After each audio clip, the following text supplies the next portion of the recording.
Le besoin de plaire, vous savez que c'est délétère, mais c'est facile à dire, de dire faut arrêter de vouloir plaire aux autres. Ok, mais comment je fais en fait? Comment je fais pour sentir que je suis pas en train de complaire aux attentes des autres, que malgré moi je suis pas en train de finalement de porter un masque qui ne me convient pas? Comment je fais pour me débarrasser de cette attitude? Donc j'avais juste envie d'apporter quelques points par rapport à ça. C'est des questionnements qui reviennent très régulièrement euh, chez mes clients, aussi chez les personnes qui participent au webinaire Processus créatif de vie tous les mois. Parce qu'on est tous plus ou moins en quête d'identité et puis surtout de liberté. Et parce qu'on a besoin de se sentir bien tel que nous sommes et de savoir qui nous sommes. Donc, je suis Marion Dorval, artiste hybride et praticienne Body Voice Flow. Le Body Voice Flow, c'est une pratique holistique et créatrice qui vous remet en contact avec votre vraie nature pour vous autoriser à être vous, pour affiner la connaissance que vous avez de votre fonctionnement singulier tout en vous sentant appartenir au monde, c'est-à-dire oser prendre votre place telle que vous êtes ici et maintenant, sereinement, sans avoir à faire d'efforts qui ne vous ressemblent pas, mais au contraire, en vous déployant à votre rythme, à votre façon. Donc 2 points par rapport à cette question de comment je fais pour arrêter de plaire aux autres. Donc ça vient effectivement premièrement d'un manque d'ancrage, c'est-à-dire de savoir en fait qui je suis. Et pourquoi il y a ça? Parce qu'en fait je n'ai pas fait d'expérience, 2e point, de qu'est-ce que ça faisait vraiment d'être moi, où est-ce que je peux vraiment me reconnaître moi, et donc non pas me figer, me couler là-dedans, mais savoir que c'est ça ma zone d'expansion. Non pas de sécurité, de confort, mais plus d'expansion. Donc quelque chose de vivant, de fluide qui peut, au gré de nos besoins, se déployer ou au contraire se faire un peu plus discret. Donc la première chose, ce manque d'ancrage, ça vient évidemment de très loin souvent, de notre enfance, parfois même avant, de vie passée au niveau intrafamilial, mais aussi intergénérationnel, culturel, sociétal, bref. On porte tellement de choses à l'intérieur du corps que la tête, elle continue à fonctionner comme le corps a fonctionné autrefois. Donc les personnes qui sont tout le temps en train d'essayer de plaire aux autres et qui ont peur de mal faire, donc je dis les personnes, mais je m'inclus aussi parce que ça a été mon cas, et le chemin n'est jamais fini.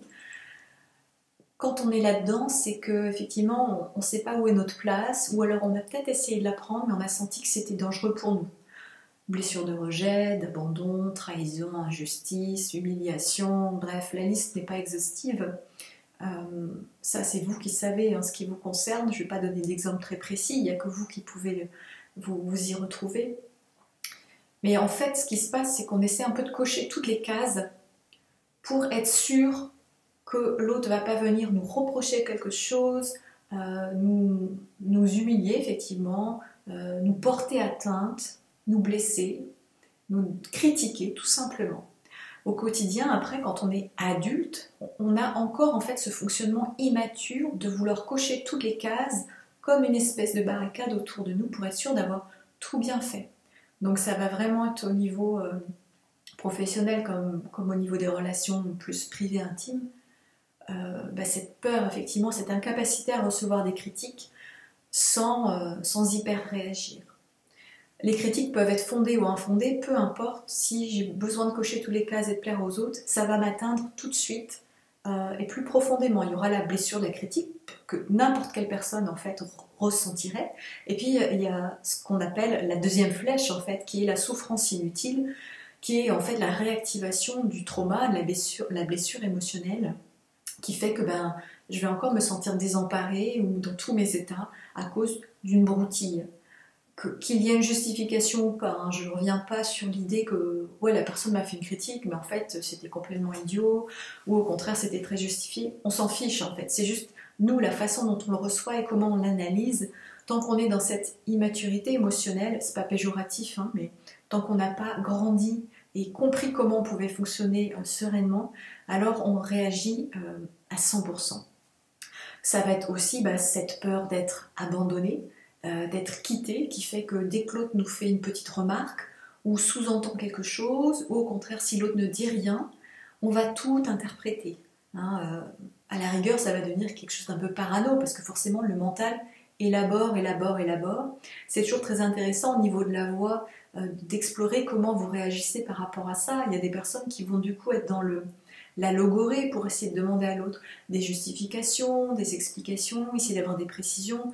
D'autres personnes au contraire vont complètement se renfermer, s'inhiber en pensant que l'autre ne veut pas de moi, il n'a rien compris, j'ai fait quelque chose de mal, donc je vais tout inhiber, voire au contraire je vais éviter. Et donc là je vais vraiment remettre un masque en refoulant tout ce que je ressens, tout ce que j'aurais à dire à l'autre, parce que je ne sais pas comment m'y prendre, parce que j'ai peur d'aggraver les choses si je commence à m'exprimer. Là, j'avais coché toutes les cases et ça ne marche pas. Alors si je reprends un peu le flambeau de ma voix et si j'ose parler pour de vrai, ça va être encore pire. Donc, qu'est-ce que je fais ? Effectivement, c'est ces fameuses réactions, les 4 F de signes traumatiques, de fight, flight, freeze or fall, que je détaille dans ma conférence sur le trauma, brièvement, donc être vraiment dans la lutte, ou la fuite, ou l'évitement, ou se figer, ou bien tenter d'arrondir les angles en faisant vraiment de la fausse complaisance, intéressée en fait. Et donc, si je suis là-dedans, je m'en sors pas. En fait, je suis sans arrêt en train d'essayer de mettre des costumes, essayer des panoplies, des techniques, des tactiques pour que les choses s'arrangent. Et donc, il y a un manque d'ancrage forcément parce que je ne sais pas où je suis. Je suis où là-dedans, moi, en fait ? Quelle est ma vraie voix ? Comment mon corps a envie de s'exprimer ? Où est l'espace ? Où sont les moments où je peux véritablement me retrouver et sentir ce qui est juste pour moi ? Et donc j'en viens au deuxième point. Comment se débarrasser, non pas se débarrasser, mais mettre de la conscience déjà sur les tentations que j'ai de vouloir plaire malgré moi, les résidus de ça, parce que des fois on a bien avancé, mais malgré tout on se rend compte que finalement, des fois on se retrouve encore à faire des trucs juste par peur de déplaire. Et bien cette deuxième chose, c'est de trouver et de renouveler des expériences dans des espaces-temps vraiment sécures et bienveillants où je peux être complètement moi-même. Et où du coup là je vais reprendre contact avec ce qui est finalement ma vraie nature, mes règles de fonctionnement à moi, tester comment je peux formuler les choses, comment je peux vivre dans mon corps cette sécurité que je recherche sans le regard des autres. Donc c'est ce qui se pratique dans les séances de Body Voice Flow, c'est-à-dire que le cadre il est sécure et bienveillant évidemment, et puis l'enjeu il est moindre. Donc on n'est pas en train de régler des problèmes de travail, des problèmes relationnels, des conflits, des blessures traumatiques directement. Mais par le jeu, par l'exploration vocale, par le travail somatique qu'on fait avec le mouvement intuitif, par les exercices d'énergétisation, on vient en fait reprogrammer le mental et sortir en fait des schémas souffrants de combat, fuite, figé, ou alors je tente de faire tout ce que je peux pour plaire à l'autre. On vient retrouver cette assise intérieure où c'est normal d'être nous-mêmes, c'est facile. Et donc plus en fait vous vous autorisez à le faire vous-même dans un cadre où c'est cool en fait parce qu'il n'y a pas d'enjeu, plus c'est facile après de le transposer à l'extérieur. Parce que du coup, votre corps a pris l'habitude, votre voix a pris l'habitude aussi de sortir comme elle veut. Je peux hausser le ton si je veux, je peux parler tout doucement. Je sais comment utiliser ma voix et jouer avec, pas pour manipuler l'autre, pour juste faire passer mon message posément et calmement. Donc voilà, on prend tous les repères dans un cadre ludique, d'exploration. Je dis ludique, mais en fait, ça vient toucher très profondément, c'est ce qui se joue à l'intérieur de nous.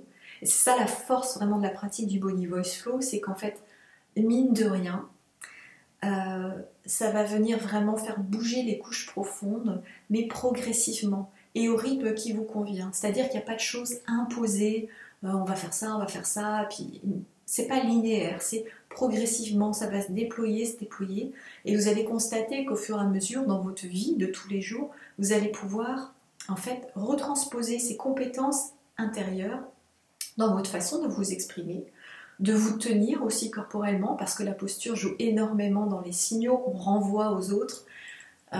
Et vous allez voir que tout simplement, vous gagnez en affirmation de vous-même, mais sans avoir à être grande gueule, sans avoir à vous imposer en marchant sur les autres, et sans avoir non plus à vous forcer à faire des choses qui ne vous ressemblent pas.